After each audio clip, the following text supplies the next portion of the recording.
What's up, guys? It's John with National Sports Entertainment, and I figured we'd go into tomorrow's final here for the NBA play-in tournament. And if you, I went over this. I did a few videos on the play-in. I went over a video when it first started, as far as what I thought of it, and then I even said I think this could be a really good thing for us because it's a first time, and it to me again I can't overstate this. This just seems like the Intercontinental Championship, and I think this article is the one that we were going into, that I was going into that I wanted to cover because to me it just epitomizes that that's exactly what this is an Intercontinental Championship, and that's the reason I liked the Pacers so much from the very beginning.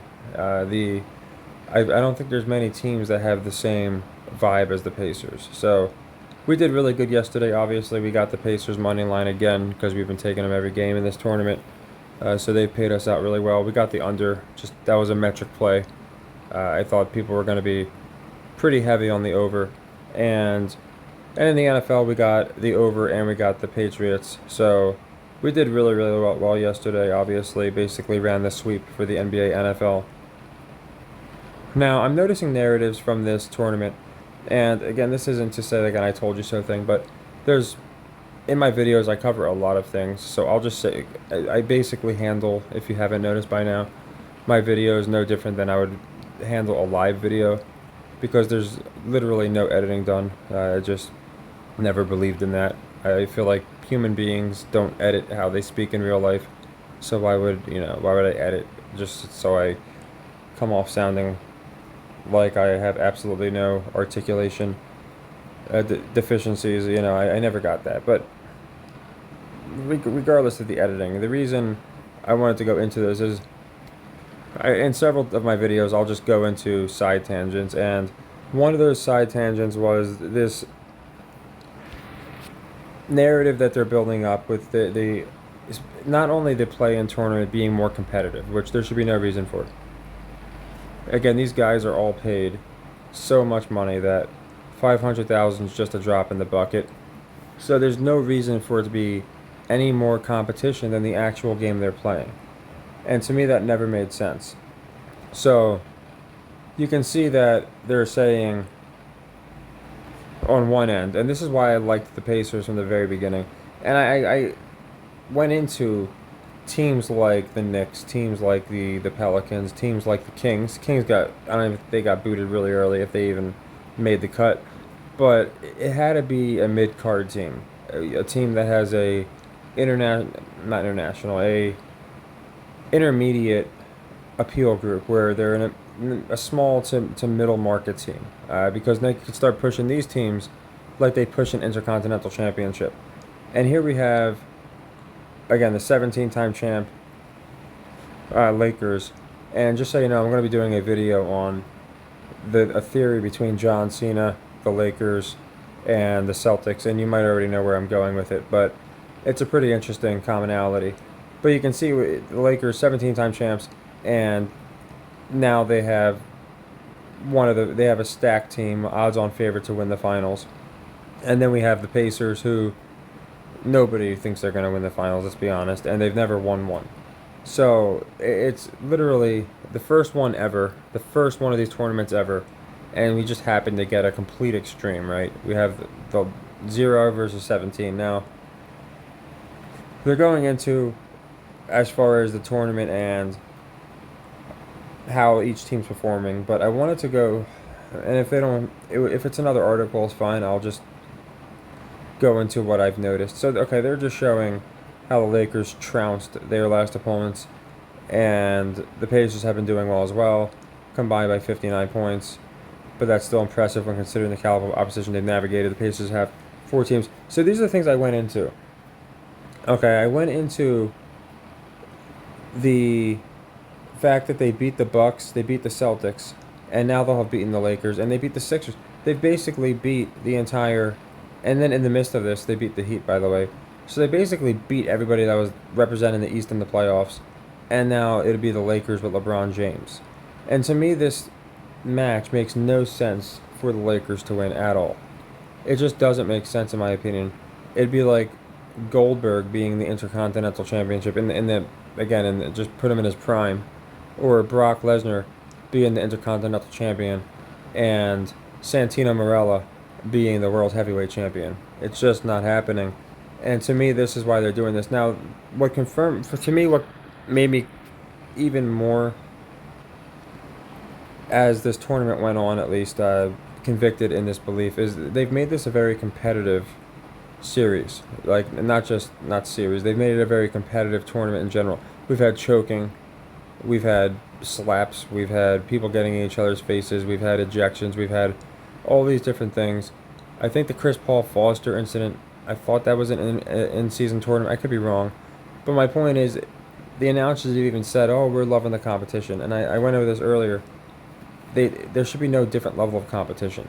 If these guys weren't making that much money, if anything, you would think the Pistons would be the ones choking people, because some of those guys don't make that much money and they could use the money. Outside of like Cade Cunningham and was it Jabari Green, they probably don't have guys with huge contracts. And again, in the NBA, everyone has a big contract. My point is, the only thing you're getting here is a little bit of bragging rights and the 500K. So between the fact that there's really nothing that you're getting additionally, I don't see why this should be any more competitive, unless they're trying to pitch this NBA Cup completely differently than they're trying to pitch the NBA Championship. Just like the Intercontinental Champion's a fighting champion, but the WWE Champion, Roman Reigns, never shows up. He's just a superstar. He's the draw. So the draw is going to get the bigger belt. The hard worker is going to get the middle one. That's what this is, in my opinion, is for the Pacers to get this. I'm going to just call it the Intercontinental Championship. And what makes it more interesting is two things. One, they compared it to soccer. They said, oh, in soccer now they're doing these different things where there's more than just one event, and we think it's great. We should do it more throughout the season. Right off the bat, that just made me say, okay, they should have told the truth and said we're copying WWE, and soccer copied WWE first. But they still are admitting that they're drawing inspiration from other leagues, and it's for entertainment. Now, secondly, and the reason that I just really think the Pacers are going to win this game, they keep pushing this narrative where LeBron keeps saying, when they ask him in these post-game interviews, hey, how'd you guys look tonight? You won by 45. We looked good, but, a few guys, we weren't there defensively when we needed to be. We can definitely improve. So, to me, I find that very interesting. He keeps pushing this. And when they asked him about this game coming up on December 9th, tomorrow, they asked him, so you're in the finals now, obviously not a sigh of relief, but what does it mean? And he was like, oh, well, it's only December. And I thought that was so revealing. To me, that's like a wrestler, again, just saying, yeah, I'm not fighting you for the Intercontinental Championship, I'm going for the Heavyweight Championship. So the fact that he said it's only December means he's saying his eyes are focused on the playoffs, not on this NBA Cup. Not that he doesn't want to win it, but it's just a way of putting over the championship. The NBA Championship is the heavyweight belt. That's the one LeBron is focused on. Halliburton's focused on winning this NBA Cup because, again, they're not going to win an NBA. They're not going to win the championship. So, just these little planted seeds, almost, I wouldn't say Freudian slips, but just nuanced way of phrasing, really makes me believe that that's what they're doing here. They're building up an underdog championship, a feel-good story championship, and I think the Pacers are definitely going to be that team. Now, you take it a step further. The Lakers said if they win this NBA Cup, they are not going to display it in the rafters. The Pacers said they'll proudly display it. So, do you really think the inaugural champs are going to bury the cup and just not even display it? It's like, yeah, this first so important NBA Cup, and there's 17 more important ones that they have hanging up, and I think more than that because they have conference championships as well. So it's not even as important as a conference championship win. To me, very, very revealing. Not to go on a tangent, it's just, again, in different videos, you can watch all the videos even in the group stages. I've gone into why I like the Pacers, and I think this is a very good early precedent that we can kind of see what they're doing now. And they're going to make these almost like mini all-star games, but at the same time they're making them almost like a pay-per-view is the best way I can describe it. And it's all in an effort, in my opinion, to put over this new Intercontinental Championship. So nothing's changing my mind. We just looked at how they're saying the Pacers beat all these different teams, and you can make the argument it's like they did with the Heat, but then they lost to the Nuggets. But I think this is a much different story. People would agree, especially because we're kind of seeing a passing of the torch moment here. I personally think Luka is going to be the next LeBron. There's never going to be a next LeBron, just like there was never a next Jordan. But obviously, they picked LeBron to be the guy to fill those shoes. I think Luka has enough star power, draw power. Obviously, you have to be naturally good. He's a smart guy. He's likable. Jokic isn't going to be around for too much longer. Big men don't typically, for some reason, I've noticed this, big men don't typically get those roles. I don't know, even like Shaq never really got the role, went to Kobe. I don't know if it's because they're less relatable. Again, in wrestling, it's the same deal. You have like the big men stand out because there's not that many of them. Andre, Undertaker. Undertaker, even for wrestling standards, not really a big man, but you don't have a ton of. I've noticed this across the sports. Hakeem was amazing, Tim Duncan, but they never got treated like your guards and your forwards, your flashier players. So, I personally think that in this type of matchup, it just makes perfect sense that they're going to get Halliburton over. He's going to win. It's going to be a huge feel-good story for the Pacers. But yeah, Luka, I think he's going to be the next LeBron, the next guy that is treated as, if this guy's on your team, you got the best player in the world. Right now it's Jokic, but I think for the next 8 to 10 years it will be Luka. But the good thing here is with the Pacers, we're getting about, this would be 4 times in a row, we will get about +1, well, it's 160, you can see it right here. And we got that with the Celtics, we got that with the Bucks. It's interesting they're keeping the line the exact same. It's been 4.5 for the last 3 games. And I guess Celtics, Bucks, Lakers, you can argue they're all about the same. But typically you're going to get something changed. And I noticed with some games, Vegas will just put out a line and it won't move. So I like the Pacers to win this game, obviously. I like it a lot. And I like the under a lot because, again, Pacers are like 16-4 to the over. So last several games been pounding the under. I think they have 2 unders in a row now. And I 240, 239, 240 is really makes me like the under because they're typically set in the 250s. So I think it's going to be a more competitive game. I don't think we're going to see guys feasting with 3-pointers. I think we're going to see more physicality, a lot of different things with Halliburton and matchups. It's going to be very entertaining. They're going to do a lot with this game. And maybe doing it live could work out because I think the Pacers are winning. I think it's an underdog story anyway. So they could definitely be down by like 10 to 12 points, which obviously they'd probably be about like +250 at that point. And that's another indicator, like when a team's down a certain amount of points, sometimes Vegas will have the same team. The same teams could be playing, but sometimes they'll have really favorable odds, and other times they will look a little suspicious. So while you're watching it live, if the Pacers are down 10 but they're at like +200, that might be an indicator right off the bat, that, okay, they're not giving them the greatest odds. But overall, I would just lock it in pregame. You're getting +160.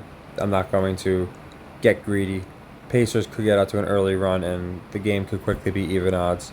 But I always like to point out the benefit of sometimes waiting for a game live. But again, the Pacers would have to get off to a bad start, and then obviously you'd have to hope you got really good odds. So yeah, I love the under for this game, and I love the Pacers to win. I just wanted to go into the few different reasons that from the beginning I've liked the Pacers from the East.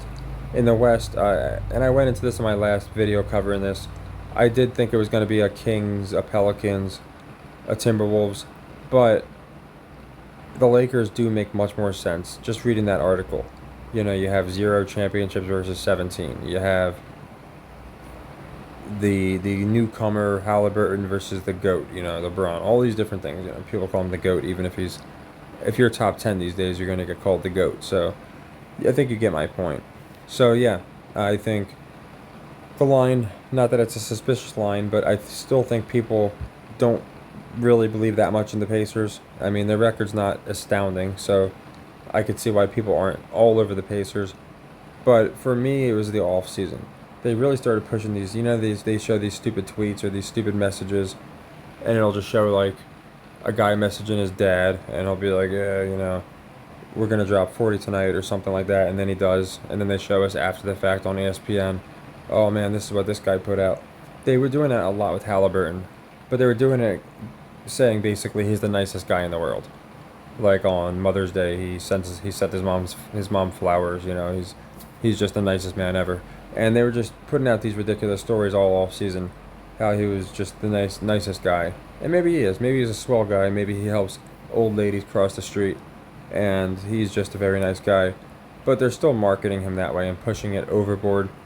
So when you have this kind of first ever, I think you're going to give the feel good story to the Pacers.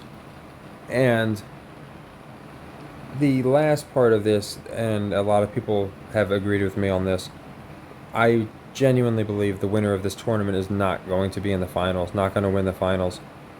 I could see the Lakers going to both finals, and losing both finals would be pretty interesting. But in my video where I did my NBA rankings video, I do have the Lakers Celtics going this year. I think that we're going to have that battle of the 17s. And like I said earlier, there is a connection with John Cena in both LA, Boston. It's a pretty interesting one. And the 17. But to me, if the Lakers win here, they're not going to win in the finals. And since I have them winning in the finals, I just don't have them winning this cup. I think they're going to lose. And then LeBron's going to say, see, we still have a lot of work to do. Basically continuing the story, Cody Rhodes fashion. And come NBA Finals time, it'll be like long-term booking. Oh, they got to the NBA Cup, they couldn't get it done. Last year in the playoffs, they couldn't get it done. Can they do it this year? And I think it's going to be the year where they get to the finals. We get Lakers Celtics. So yeah, I didn't want to go too long-winded, but it's like 4 or 5 different reasons I like that the reasons are very similar, but they are different distinctions. A low market team versus a high market team. Trying to push the younger guy versus the older guy. Trying to push this narrative the Lakers aren't quite there yet, but they're a powerhouse. Get people and fans where now even if your team's not doing too well, you don't think they're going to win the final. Even if the Pacers don't win the finals, fans are going to be, hey, we made it to the finals of the NBA Cup. Halliburton came out. Get him stoked for next year. But that's just how I'm looking at it. So again, Pacers all the way. Love the under because I don't think they're going to. I think the public's going to be all over this over here, and it'll be a more competitive game. And yeah, I just think the announcers are going to do a great job of putting over Halliburton, and also again putting over LeBron. It does seem to be a deal where even when the rest of the team plays really well, it's the Mahomes thing. Oh man, LeBron carrying the team. So I think it's going to be LeBron wasn't enough to carry the team, and the Lakers are just going to use this as, quote, fuel going into the NBA Finals. Based off everything I saw, again, I can't imagine they're not going to have the NBA Cup, the inaugural winner, displayed in the rafters. To me, that just makes absolutely no sense at all. Of course, anything can happen, but in a league of sports entertainment and wanting to energize a fan base and put over this new cup, whatever you want to call it, I call it the IC belt, but it just would make no sense. So all the different things I'm seeing, the money, the fact that I've liked them from the beginning, I love the Pacers here, and yeah, I love the under. I'll have football out later. Obviously, we have a couple days on the NFL schedule, and there's a couple nice games. I'm sure people want to hear about the Chiefs Bills, another interesting first time that we might get to. So that one. I do have some pretty early indicators that make me feel confident, but at the other time, I haven't listened to the talking heads yet. They can be very helpful, so I'll listen to all that, and probably Saturday So probably I'll probably do it Saturday, a good day before, get out all the NFL picks. That way everybody can do them. Again, off to a decent start. We only played one NFL game, but we did play the over and the cover, so we were able to get both, which is always nice. So hopefully we continue doing well in NFL and NBA. Of course, I think we will. We've had a pretty good read this year, and as we start approaching the playoffs, I think we're going to start seeing more narratives unfold. Again, wrestling's got the road to WrestleMania. I think this is just the road to the NBA Finals, the road to the Super Bowl. They do the same tactics. They employ the same exact, in my opinion, angles and storylines. So yeah, let me know what you think. I appreciate everybody that's been showing support, whether it's on the new Patreon. That's where I've been posting all my daily picks. Basically, I just sift through every sport. It's not the most fun plays, but it's just high value. Yesterday, the biggest play we did was Little Rock and Central Arkansas to go under. And I'm sure people were just, sitting on their hands watching that game. But the thing is, it's metrics. If you watch any of my videos, I go into metrics, the against the spread metric, the over/under metric. So I just basically sift through like every major sport, including the college ones, and find teams that are the absolute worst against the spread, take them, sift through all that. So I posted all that in the last several days, been doing that on the membership site, and I appreciate everyone that's gone over there and shown love. But I still want to get out the picks that I know everybody is interested in primetime games, all the important games, the NFL, the NBA. So I wanted to make sure I got this out now. That way people had time to pick it. In case it moves to like 2.5 and now you're not getting 160, you're getting like 120. It could be a big difference. I don't think it's going to move because the last several games, the lines have basically stayed the exact same. But you never know. You can get a lot of action and the line can move. So I figured I'd get this out now. And then I'll get the football video out, like I said, a good day before NFL Sunday. So take care. Again, thank you all for everyone that supports me on here, in the Discord, everywhere, on Patreon. Again, I only had to make that because unfortunately YouTube has our hands tied. We just can't monetize. Last time I did, I immediately got shut down when a human reviewed the account. So I figured, well, if I can try and do the for anyone that's tailing every single pick, the unit amount that wants to follow the system, a lot easier for me to just post them on there and then go into all the different stories, narratives, games that I think there's good money to be made on, like this game here tonight. I think we've had so many straight plus odds for the Pacers, so they've done well for us this year. And at the beginning of the year, they remind me of the Kings of last year, where nobody's going to really believe in them. And like De'Aaron Fox did last year, I think Halliburton's doing this year, just constantly proving people wrong. And it's going to be a deal where I feel like it's going to be a good, probably halfway into the season, and people still aren't buying him. I can see them honestly getting a first-round knockout of a big team. Maybe they knock out the Bucks early, and it's a big. They just knocked them out of this NBA Cup, so to knock them out twice would be pretty interesting. But it could be like one of those streaks they want to start. How the Bucks, the Pacers just have the Bucks number, but I could see the Pacers. I don't think they're going again. I don't think they're going to the finals, but I could see them winning a round one, maybe even getting out of round two. I can see them doing pretty well. So when there's teams going into the year, Detroit Lions are another example in the NFL, where we have an idea they're going to do good. Obviously, we can catch a lot of good plus odds. Now, it's not always right. I'll be the first to admit it. I'm either way over the target, like having the Pacers win this whole thing, or completely off the target, where I did my rankings video, and I have the Spurs in the playoffs, and the Minnesota Timberwolves not making it. Like, if you talk about an epic fail, the last team in standings in the West I have in there, and the first team I don't. So it goes both ways. Now, to be fair, we do have 9 of the 10 picks right. The literal only pick right now that's not in the playoffs, if they started today, that I went with was the Timberwolves. I didn't think they were going to get in there. I thought it was going to be the Spurs. So yeah, definitely not right all the time. But when we have, I feel like, a good read on a lot of these teams, then we can just choose to play those teams. That's what I do. When I have a better read on a certain game, and I don't have a great read on other teams, I just stay away from the ones I don't have good reads on. So it's been working out. And again, I just wanted to go into kind of in detail why I really like the Pacers, because I've gone into it in so many videos and did for different reasons, but I kind of wanted to put together all the different reasons I think the Pacers are going to win this game. And again, I like the under a lot because of metrics, but as far as narratives, I think we're going to see one heck of a show and a Pacers win. So, yep, like I said, I'll have the rest of the picks out.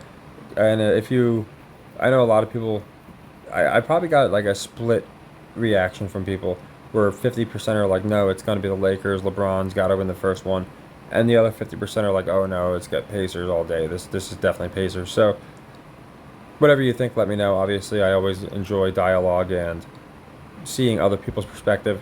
So it'll be interesting to go into that and see what happens as far as like what people's narratives are, what they think is going to happen, and what does happen. If you think it's going to be more competitive, more high scoring, whatever you think, just let me know.